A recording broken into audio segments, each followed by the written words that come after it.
Thank you for checking out the Welcome Matt podcast. I'm your host, Matt Caldwell. Today, I'm here with Ben Stagger. Hello, this is me, Ben Stagger. Thanks for having me on the podcast. Yeah, thanks for coming by. Hey, no worries. I have not been outside today. Is it a nice day? Yeah, what are we looking at? It is pretty nice. I wore a sweater and a windbreaker, and I could have gone without both the sweater and the windbreaker. Just shirtless? Yeah, I could have gone shirtless. I was thinking about it, but I ran out of sunscreen since summer's over, so... Yeah. Shirtless, it's a bold fashion. Shirtless is bold, but it's some things... you gotta go, like, it's a classic style, so I think people, caveman people might, it goes back, yeah. And people would appreciate the throwback, I think, so. Very few jobs are shirtless.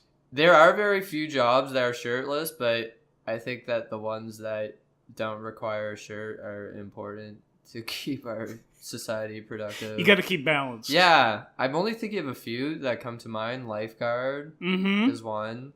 I feel like sometimes I see garbage collectors not wearing shirts. I don't know if you've seen that before. No, I see tank tops mainly. Tank tops. Yeah. Well, it's easy to confuse a tank top as just someone's skin, I guess. Yeah, you still see the armpit. I know. I just see through, like, I don't know. Yeah, they're worn. They are worn. Yeah, they are worn. But, I don't know. I'm trying to think of a third one here. Well, strippers. Strippers, yeah, okay. That's the third. Yeah, that's the third. But yeah. I feel like it's... Models. Models, yeah, sometimes go shirtless. And they're selling shirts. Yes, which is strange. I guess, yeah. But, hey, that's strange to do something, to not wear something that you're trying to sell. Yeah. I don't know any other comparison in another field, but if I could think of one, I'd say it out loud right here. Just say it internally. Yeah.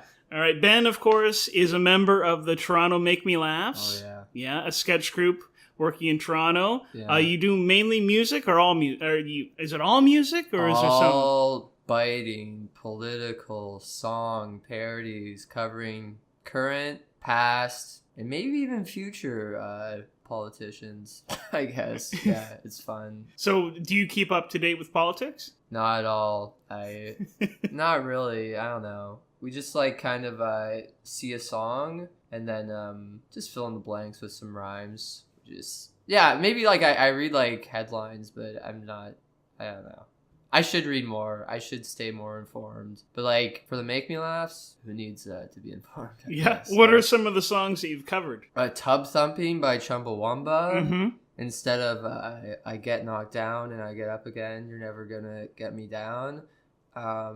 We have that orange-faced clown. He's a fucking dick. The circus is coming to town. The circus. Ooh. Yeah, political circus. If he was a circus animal, I wonder what would it be. You'd have to think lion. I don't know. Yeah, maybe lion. Part of me's thinking a sea lion. Oh, I guess that classifies as a lion. Yep, technically lions. Sea lion versus lion. We need that fight. Yeah, we do. I think that they should really figure out who the real. I don't know if they share any terrain, but if they do, you gotta hook it up. Yeah, I think so. Yeah. I think the lion's often called the king of the jungle, so I wonder what sea lions nickname for themselves, maybe. Yeah. Prince of the Tides? Yeah, maybe. Yeah. But I feel like there's a few other princes down underneath, down there, like who would contest that. Yeah. But I guess if you're not saying king, I feel like people wouldn't get too, like sharks or whales or whatever would get too offended by that bold claim. I don't know. Now, speaking of princes, have you covered any Prince songs? Oh, any Prince songs? No, we haven't. Yeah. But I think that's like something that I have no idea why we haven't covered. He has like a great catalog of music. Yes, he does. So I'll scratch that one in the Make Me Laughs songbook right now. And he actually, rumor has it that he said no to Weird Al. He said no to Weird Al, but yeah, I think can't say no now. He can't say no now, and I think if you like, he used to live in Toronto, so I think he would like our little Toronto connection. Toronto Make Me Laughs. Yeah, Toronto makes Prince laugh from beyond the grave. I don't know, something like that. the tagline. That's a good song. Yeah. Yeah. It'd be a nice song. I don't know. Yeah. We got... We're workshopping. Some... You got to workshop. Yeah, we got... do you have any shows coming up? October 26th, comedy mixtape at a comedy bar. And then we're going to try to put on another show sometime in November, December. November is a pretty political month, so we might do a little November. Yeah. Don't know if there are elections in November? Well, yeah. I feel like that's like the most popular month for elections, so... February is another one. Yeah, February. So, if not November, February. What are your thoughts on Justin Trudeau? Justin Trudeau, I don't know. He seems like an alright guy. He does. Yeah. Now, he gets shirtless. Has he got shirtless I'm since pretty he's sure been in office? I think every day. Oh, wow. I would hope that he changes his shirt, but like at the same time I'd find it kind of respectable if he was that well groomed and did change his shirt every day. I don't know. Yeah. But hey, what do I know? I did see him shirtless in a boxing ring one time. Have you seen he boxed some other senator? You can check it out. It's on YouTube. It's on YouTube. And did he win? I honestly don't know if he won, but there's a video. Yeah, there's a video of him boxing. So wow. Yeah, it's great stuff. Quite a guy. Quite a guy. That's our prime minister. Doesn't hold back the punches, but he might want to punch a few of us. Make me laughs out. Ooh. Just saying. Political biting humor. Our songs. Okay, are you ready to try out some games? Oh, I am ready. Nice. We'll be back right after this.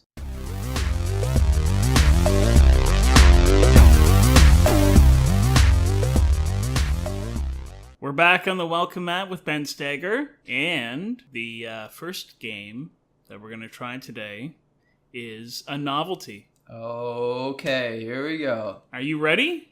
Palms are sweaty, knees weak. Mind is ready. Ooh. I got novels on my, the rest of the song. Yeah, okay. That old ditty. Yeah, it's a classic. So this time you give a review of a book that you read recently. Okay. That maybe taught you an important life lesson. Okay. So the book that you've chosen is... I have chosen The Cuban Affair by Nelson DeMille. Nelson DeMille, The Cuban Affair. Now, do you read a lot? I read every day of my life. Ooh, wow. But mainly crosswords. I read a lot of crosswords and do them. Yeah, That's fill in the blanks? Yeah, I fill in the blanks. Junior Jumble, maybe? Whatever's in the Metro or the 24-hour mag. I go for the free stuff. Yeah.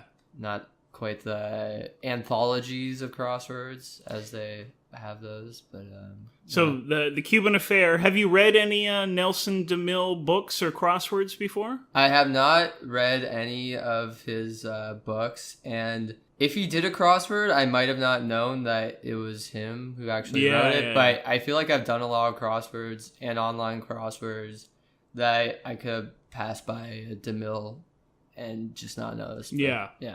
So what are your initial impressions of The Cuban Affair? Well, my initial impressions are that straight up is a good book, okay? Like, first half of the book starts off kind of, you're not sure what's going on. Like, there's a lot of mystery, but then it gets wrapped up near the middle, and then the last part throws you off with a bit of a cliffhanger ending. Oh, so there could be a sequel. There could be a sequel. But I haven't read anything if he's talking about it or writing it. But these things, they always seem to, like, something will be popular. Yeah. And then, like, 10 to 25 years later, it might get rebooted. Like a reboot. Like It just came out. Twin Peaks. Like, I feel like we'll be Full seeing... House. We'll be seeing...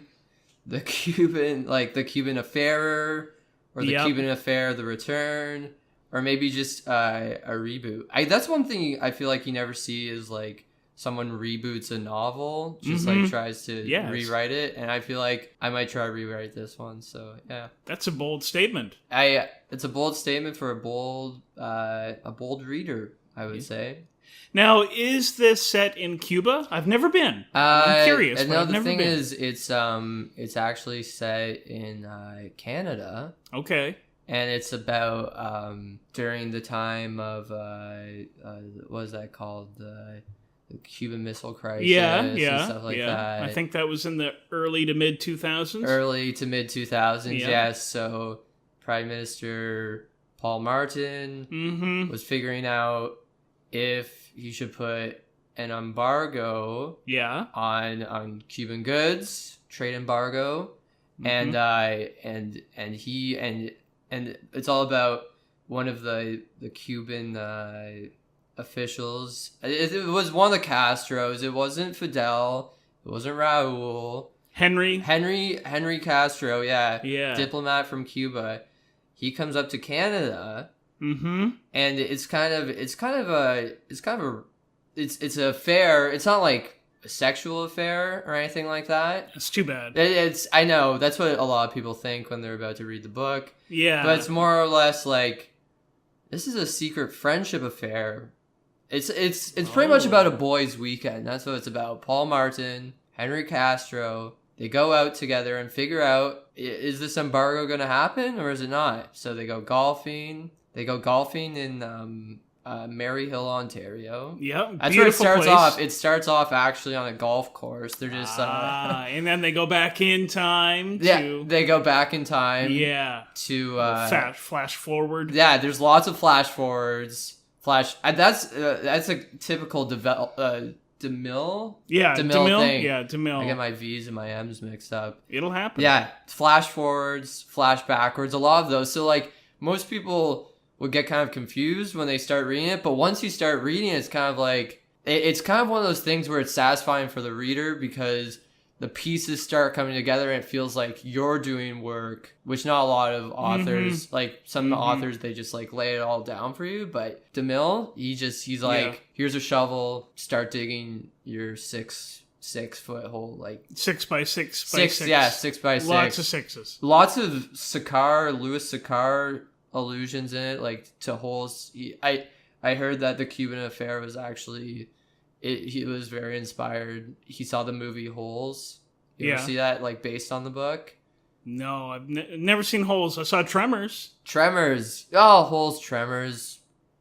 Tremors, or those worms made holes, so, like, you get the point. Worms always make holes. I don't know why that is. I wish someone would tell them to stop, but hey, maybe that's for DeMille's next book there. Yeah. Worms cause earthquakes, I hear. They cause earthquakes, and I frankly say they cause a lot of trouble just in general. Yep. I mean... We should kill them. We should kill... we could kill a few. I think we could leave a few, too. Yeah, we usually feed them to fish. Yeah, feed them to fish, and...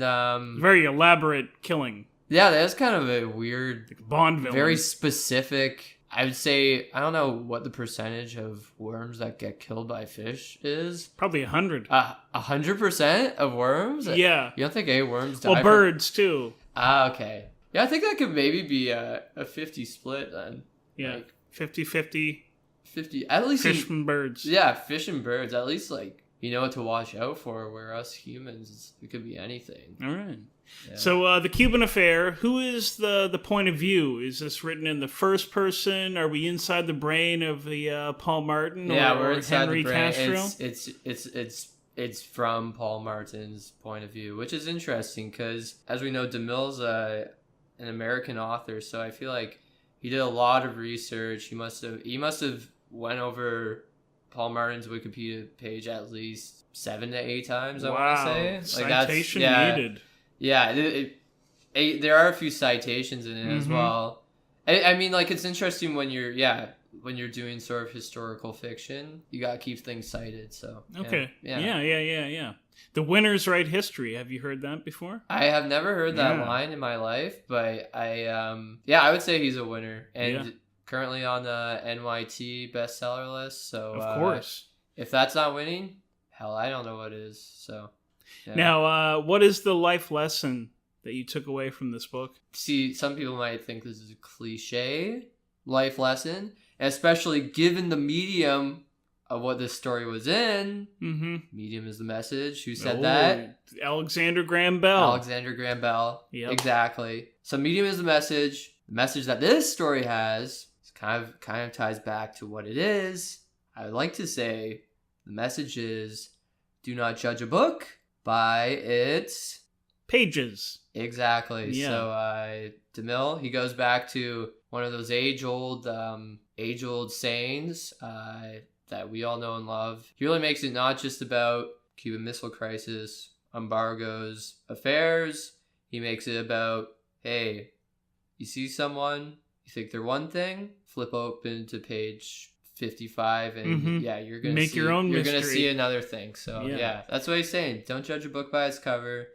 Play a couple rounds of golf in Maryhill, and hey, Canada, Cuba, we're all the same. Yeah, but who's the better golfer? That's an interesting thing because they get it flashes back forward to golfing back and forth. So you see like some progression. Martin doesn't start off that strong. He gets better as the game goes on. It's just one game going on the whole book. But Castro, he's good straight away, whole way through the book, and he ends up winning. He gets like a -1 or something. Yeah, that's pretty good. Anything in the negatives. Yeah, so is pretty good in golf. Paul improves over the book, yeah. But Castro, he's at like a whole different tier, and he just does well. He does well. He's a good golfer, so nice. Really try. So, would you recommend this book to others? Oh, I'd recommend it to anyone who can read. I guess it's like I'd say it's like a grade.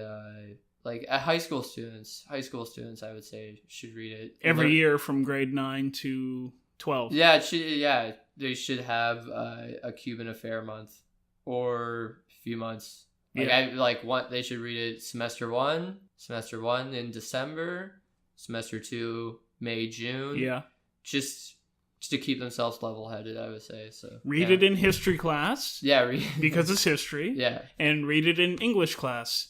Because it is written in English, right? It is written in English. Okay, that was smart. Yeah, they wrote it in English, but I think it's translated in over like 152 languages right now. So so I mean, whoever's listening, like I don't know if you guys do overdubs of this podcast, but yeah, I should hope so. It's in all the languages. It's in 152 of them, so that covers a lot of bases. So yep. Even if you don't know one of those 152 languages, you might have a friend who can translate it for you. And it's just how life goes. So it goes on and on. The circle of life. Hey. All right. That is the review of The Cuban Affair by Ben Sager. Pick it up. It's on the New York Times bestseller list. Please do.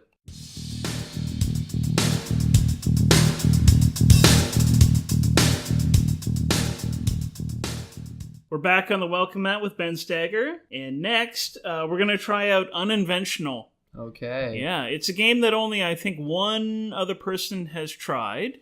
It's where you get to uninvent anything. Could be an object, could be an ideal, could be a person, any invention. What would you like to uninvent? I would like to uninvent a little thing we all know called email. No more email. No email. And I mean, I could tell you why, if you're interested to know. Pretty near and dear to my heart. Since February, I bounced around in different places, but I have started to work in the mail industry, letter mail industry. The letter mail, the postal mail. Postal mail goes out every day. Yep. Comes in every day. Yep. Gets delivered every single day. Yeah, sometimes 3 or 4 times 4 times a day. Yeah, you'd be surprised. Yeah. People are still sending out letters, but not as much as I would like. It's mostly packages now. That's why, and we'll get onto that later, but if people start sending e-packages, that's the end of the world. Yeah, you're getting me sweating. That's so more people shop online now. People are shopping online. Yeah, and which is great. Like, I mean, comes right to your door. Mm-hmm. That's the job we try to do, but hey, whatever happened to letters is what I'm trying to say. Yeah. Okay. So no more email. No more email. So we would go back to the system of sending mail through like postal mail. Exactly. Writing postal out mail. Postcards and writing out mail. Or what other, do you think of a new way, something to replace email, a new invention? No, I'm just or saying we go back to the time? classics. We go back to mail. With horses? Horses, whatever. I mean, I pretty much my whole reasoning for this is every email sent is a job lost. Every email you send out, someone loses a job. And lots of people say to themselves that, hey, mail kills trees. As much as I love trees, I like to look out for my own people. As much as I imagine trees like to look out for trees, I'm just like, every piece of mail sent is good for people, have a job, and every email sent, hey, someone's going to lose a job out of it. Yeah. So, yeah. You get all that junk mail and the spam. Yeah, well, yeah. See, that's the one thing, the hard thing about junk mail, spam. That's like our flyers in the mail industry. So I mean, hey, you could keep that. I'll say you could. I would be okay if email was kept, but was just junk mail and spam. Yeah, just junk. They could save the flyers. Yeah, those are our flyers. We'll give you flyers. Okay. You got the flyers, the electronic flyers, but the stuff, I say, let's stick it to letters or faxes. I'll keep faxes too. So email too. You get people who contact you trying to scam you. Trying to steal you. Yeah. You can't really do that by postal mail. You could. I mean, It would be very elaborate. It would be, yeah. You have to mail it out. Mail it out to a specific address. Yeah. That's why mail's just more trusted, I find. But, I mean, other people... Yeah, exactly. It would take a lot for someone to write a letter trying to scam you. I mean, there's bad apples in every bunch. So, I mean, you can't really control what would happen. But I feel like, it would go down a lot. Those scams, and you hear about a lot of elderly people getting scammed on these, scammed about, sending money transfers to people. Mm-hmm. And... let's look out for our elders. Those are the people that raised us, after all. Yes, they did. I'm just a human, so whatever. My grandmother has no email address. Yeah. God bless her soul. Yeah, 98 years old. 98 years old. No email address. No email address at all. None. Has she seen an email? Has she physically seen it? I doubt it. Good. I'm glad she hasn't, We need more pure eyes, not tarnished by the horrible sin that I would like to call email. You know that E stands for? Electronic. Or evil. That's what evil mail. Okay. There's good mail. Yeah. Some people think Gmail stands for that, but no. The Gmail, the real Gmail, is the mail with the stamps. You gotta have the stamps. You gotta lick them.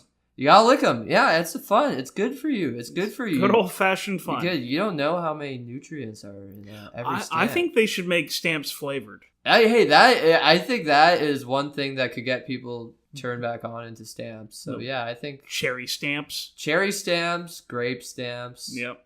Banana stamps. There could be some all the flavors. Yeah. Yeah. Gotta go with the classics, yeah. So, how do you go about ridding the world of email? Well, you could try a few ways. I think the first way, it might have to go in waves depending on if people decide to stop or not. The first, I think, you just preach abstinence. You just preach abstain. You teach in the schools. You say stop sending emails. Kids in their emails. Yeah. Nowadays. You just say you do it nicely at first because people might listen. Lots of people think that people don't always listen to you, or they don't always they won't hear you out when you have a different perspective of things, but you'd be surprised. People listen. So I'm thinking, you go to the schools, you say abstain from email. And if that doesn't work, that's when litigation comes in. Yeah. You start forming bring new in laws. the lawyers. Yeah, you bring in the lawyers, and so laws just sometimes just strike fear into people. Yeah. And so maybe once those laws are in place, it'd be a total email would be gone. People would be like, okay, we're going to stop using this. But then we don't like to use the third step, the third wave, but it might have to. But if people continue to use email, jail time. That's what I'm trying to say. Jail time for sending emails. Yeah. For sending emails. I mean, not the punishments wouldn't be too harsh, but it just goes back to, hey, mail equals people delivering mail. People equals humans. People are humans. Humans, unfortunately, in the way our society is set up, need jobs. Yeah. Yeah. So do babies. Babies So need do babies. jobs. A baby, well, maybe we don't need jobs. I'm not saying, I'm just in the current structure of It things. does help. Yeah. Yeah. And mail's fun. You open it up, I think people would be more careful in what they send out if it's just all mail. But who am I? Yeah. So I want to ask you, do you see any difference between email versus something like Messenger or text message? Oh, do I see a difference? Yeah. Oh, between messenger or messenger. If you're going to get rid of texting, that'll be very challenging. You can have your texting, you can have your messaging, but for the more formal stuff that's left in an email, attachments. Yeah. Yeah, I'm saying we're gonna give that to the mail guys. And if that's gonna lose me a few friends, I'm sorry. That's just my opinion. Yeah. Tell them to email you their problem. Yeah, well, and then you won't check it. I won't check it at all. I won't. But again, you can have your junk mail. It's all yours. That's the one thing you can keep. If this is pissing people off, I say junk mail, or as we like to call it, ad mail. All yours. Keep it. If you're still jonesing to send an email, send an ad. It's fine. We'll overlook it. It's you. Yeah. So, do you have an email address? Well, I mean, the thing is, that's an interesting question because, yes, I currently do. Mm-hmm. And I know that seems a bit hypocritical, of course. Not at all. But I mean, it's just the way society is, In an ideal world, I'd have none at all. I'd burn my email. I'd burn it to the ground. Just the email, not the computer. I would log on to my email and just burn down. Burn my computer screen. Delete all. Delete all. Uninstall. But that's some things they only offer email, and I'm just a guy trying to live his life. So, unfortunately, every email I open, I a little part of me dies and cries inside. But that's just my life, I guess. One life, you got to live it. Yeah, that's what I got. All right. Any final thoughts against email? Just continue sending mail, licking stamps, and telling your loved ones that you love them in the form of a letter. It helps us out and makes people stay employed. So, hey, just a guy spreading the good news of mail. That's Ben Stagger, Uninventing Email.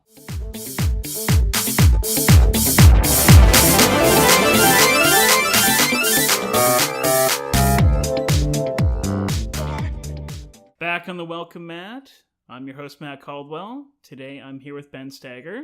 Hello. The third and final game we're going to give a go today is Wikipodia. Mm-hmm. It's where we open up a random page in Wikipedia and just sort of tell the real story. Yeah. Because Wikipedia, anybody could write whatever they want, and it's just blindly believed to be true. It pisses me off, quite frankly. But we have the inside scoop. Mm-hmm. And the scoop we're given today is the Wikipedia page for Place Pinel. You may have heard of it. The Pinel Square in English. This is in France, in Paris. Yes. So it was constructed in 1867. And right off the bat, I got problems with that year. 1867. Yeah. Yeah, I don't think that is actually a credible year at all. No, I think they're clearly, whoever edited this page was like, oh, what year was Canada the Confederation or whatever like that? Yeah. And they just threw in 1867. It's like, we know Canada 150 was this year, but you can't just throw that on Place Pinel here. Can't just copy paste it. Yeah, I know, it's ridiculous. Yeah. So. It's kind of weird. Mm-hmm. But at any rate, it was named after a psychiatrist, Philippe Pinel. Yeah. Yeah. He's called the benefactor of strangers. The benefactor of strangers. Yeah. Okay. But I don't think that was the real title that he had. No. He was the benefactor of what is it? What's the word I'm thinking of? He's the benefactor, not strangers, but Rangers. Benefactor of Rangers. Yeah, he was Philip Pinel. He actually lived in the Wild West in the U.S. and he gave a lot of Texas Rangers money and oil. Yeah, and the fact that people don't know about this is just yeah, it's kind of weird that they would confuse somebody living in Paris, France with somebody in like Austin, Texas. I know, but yeah, it's classic. This is a square, which I got problems with that shape. I think if people really looked at it, they would see it's more of a rhombus. It is a rhombus. Yeah. Total rhombus. And rhombuses are defined by, what is it? Is there a definition for what a rhombus is? Is it? I think it's mainly circular. Circular, yeah. It's like a circle square. Circle square, and yeah, the fact that they don't. It says on the page here public square. Yeah. When it should say public rhombus. It's oh my god. Yeah. And it's made out of granite. And that's a huge thing. We all know you can't make anything out of granite. No. Yeah. Granite will crumble and fall the minute it's sat upon. Yeah, as we all know, Place Pinel.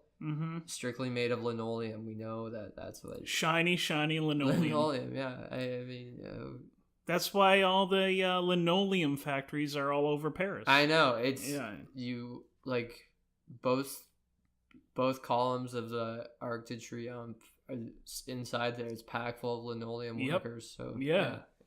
So of course, Place Pinel was not the original name. According to the Wikipedia article, it says that its former name was Place de la Barrière d'Ivry until 1967. 1967. So built in 1867, renamed in 1967. Yeah. So, I mean, why rename it? Why rename it? Oh, yeah. That sounds fishy to me, and we know that's not true. I think it is fish based. Yeah, it is a fish. I've heard that actually underneath Place Pinel is the largest concentration of codfish actually in the whole world. There's a pool underneath. Not a lot of people know about it, but they had to put this linoleum over it because it was becoming a problem because cod was just everywhere, bursting at the seams. Yeah, the cod just having sex. Yeah, on the streets. They can't. They're trying to be a world city here. They can't. It can't just be some hippie cod fest. Love circle. So love circle under the water there. Yeah. So also it says in 2012. Yeah. The square was completely redeveloped. Wow. Yeah. So what's with the constant changing? Like, what are they trying to do here? Renaming, remodeling, updating. I mean, come on now. Yeah. Just let things be. Let things be for once. I mean, like, it's not. It's not like we're getting here in Toronto. It's not like we're going to rename the CN Tower to anything like that. Well, maybe we should though. We could. Yeah, we could take. I mean, I feel like lots of Canadian history has looked at the French people, like taken things from the French people. So maybe we should take some advice from this Place Pinel situation. Didn't they give us the CN Tower for helping out with their revolution? Yeah, and then they have their own. Not a lot of people know in a small town of France they have their own little miniature. Yeah, it's believable. Yeah. So it says that the design of the square is to represent a pine cone. Oh. A pine cone, which is my least favorite cone of all the cones. Yeah. Pine cone, ice cream cone, construction cone. Yeah, exactly. Yeah. And that just doesn't make sense to me at all. I can't believe that. Yeah. Kind of, they could have used a different shape, maybe a leaf of some sort. Yes. Pine. Yes, pine. God, pine might be the worst tree. It hurts a lot of people. Yeah. Do not put it in your mouth. Yeah, don't put it in your mouth. You could search up. I mean, Wikipedia not always the most trusted source, but with the amount of pine-related deaths a year is.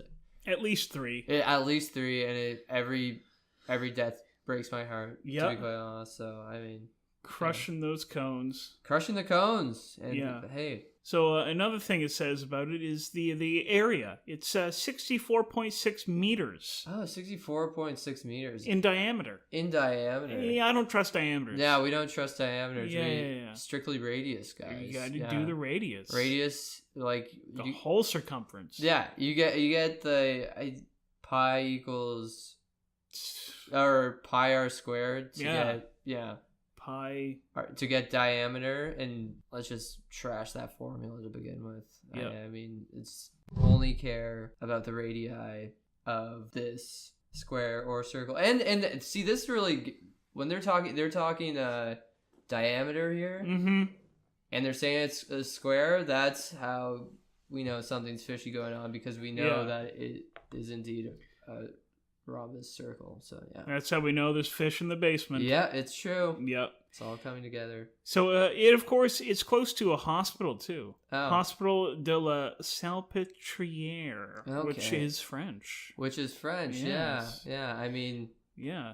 And Philip Pinel worked there, according to... classic Yep. insider nepotism, you know. Yeah. Yeah. Oh, jeez. I think he'd often go to the square to sell drugs. He'd steal it, he'd raid the pharmacy, Yeah. and then go to the square and sell drugs. He called the drugs pine cone.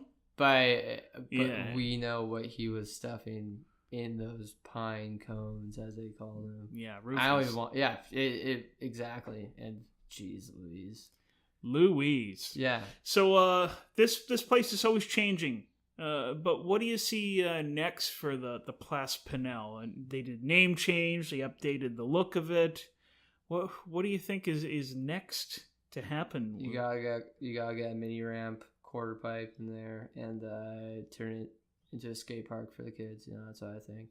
That makes sense. Yeah, it's just my opinion. And there are not a lot of linoleum-based skate parks in the world, and I think they could really start something revolutionary there. And as we all know, all revolutions start in a square, even though it's a circle-based rhombus. But yeah, The revolution will not be stopped. and by God, if it does, I'll be angry. You should be angry. I am every day. All right, that was the Welcome Matt podcast. I want to say thanks a lot for being here. Yeah, thanks for having me. It was Yeah. a lot of fun. Ben Stager, of course, a member of the Toronto Make Me Laughs. Yep. All right, that's the Welcome Matt.